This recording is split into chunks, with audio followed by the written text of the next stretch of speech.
D'abord, mettons-nous d'accord sur deux postulats de départ. Premièrement, la combustion des énergies fossiles depuis environ 200 ans, gaz mais surtout pétrole, charbon, projette dans l'atmosphère des gaz que l'on nomme à effet de serre. Et plus les années et les décennies passent, plus ces gaz s'accumulent et plus la température à la surface de la Terre augmente. Deuxième postulat, les conséquences de cette chaleur additionnelle.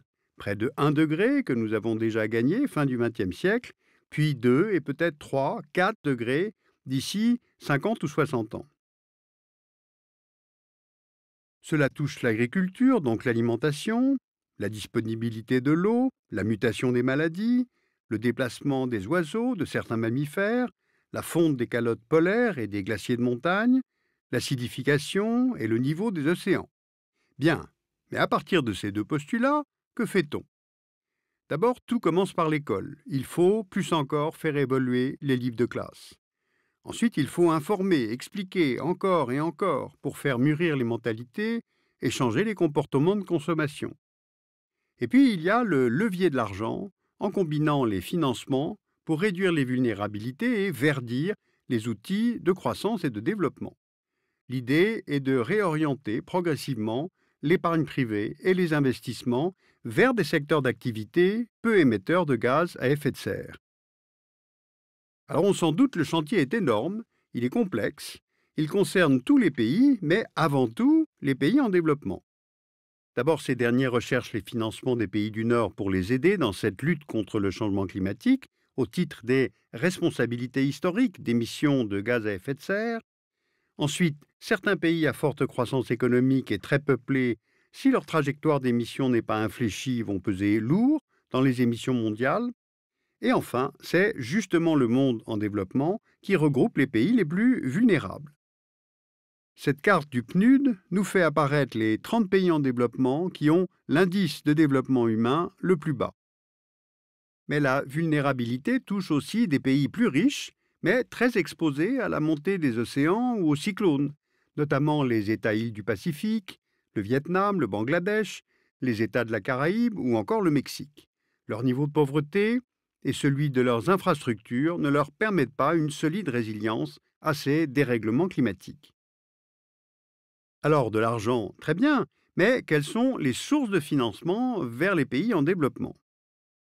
Les gouvernements des pays développés, les institutions financières bilatérales, comme l'Agence française de développement, les banques multilatérales de développement, comme la Banque mondiale, les fonds climat créés pour répondre à ces besoins d'évolution, comme le Fonds pour les technologies propres, et enfin, les investisseurs privés.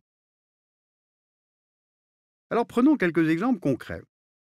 En Chine, avec un surcoût de construction de seulement 7% pour un logement, on réalise ensuite 50% d'économie d'énergie. Et ce surcoût peut être financé par une subvention ou même par un simple prêt.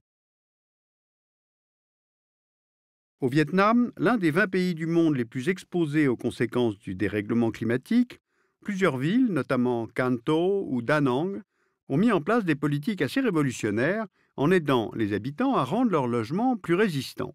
Alors comment est-ce que c'est financé? Eh bien tout simplement par des prêts destinés aux fonds d'investissement locaux. Car même avec les intérêts, un prêt coûtera toujours moins cher que le coût des catastrophes qui viennent. On a aussi l'exemple du Kenya, où les entreprises privées peuvent financer leurs investissements en verre, des éoliennes, des panneaux solaires, grâce à des prêts consentis par les banques. Mais sans l'aide des bailleurs internationaux, les banques ne pourraient pas investir sur ces secteurs risqués. Alors on le déduit, d'un côté, le dérèglement climatique relégitime l'aide publique au développement, mais de l'autre, les montants en jeu de cette nouvelle finance climat sont en fait assez difficiles à évaluer avec précision. En moyenne et par an, les flux de finance climat des pays développés vers les pays en développement oscillent autour de 50 milliards de dollars venant d'institutions publiques et 125 milliards de dollars venant du privé, soit un total de quelques 175 milliards de dollars. Alors si on veut avoir une chance de limiter le réchauffement à 2 degrés au XXIe siècle, on a estimé que les besoins d'investissement à l'échelle mondiale se montraient à environ 1 000 milliards de dollars par an entre 2025 et 2050. Enfin, dernier canal de financement décidé à la COP17 de Durban, et spécifiquement dédié à la réduction des émissions de CO2 dans les pays en développement, on a le Fonds vert pour le climat. C'est un fonds qui a une gouvernance à parité, 12 représentants de pays en développement et 12 de pays développés. Il est aujourd'hui capitalisé à hauteur de 10 milliards de dollars et les premières décisions d'investissement devraient avoir lieu fin 2015, juste avant la COP21 sur le climat à Paris. Mais attention, il ne s'agit pas seulement de prêter ou même de donner de l'argent. Non, il faut pousser les pays récipiendaires à réduire leurs émissions de CO2 en faisant évoluer leur trajectoire de développement et ainsi les éloigner peu à peu des énergies carbonées. Alors tout cela n'est ni simple ni rapide, car au fond, la finance climat touche à ce modèle énergétique, le nôtre, qui prévaut depuis à peu près un siècle. Alors un certain nombre d'États font de vrais efforts pour renforcer leurs outils de transition, mais d'autres sont pour le moins passifs et prennent les mécanismes de compensation pour un guichet bancaire de plus.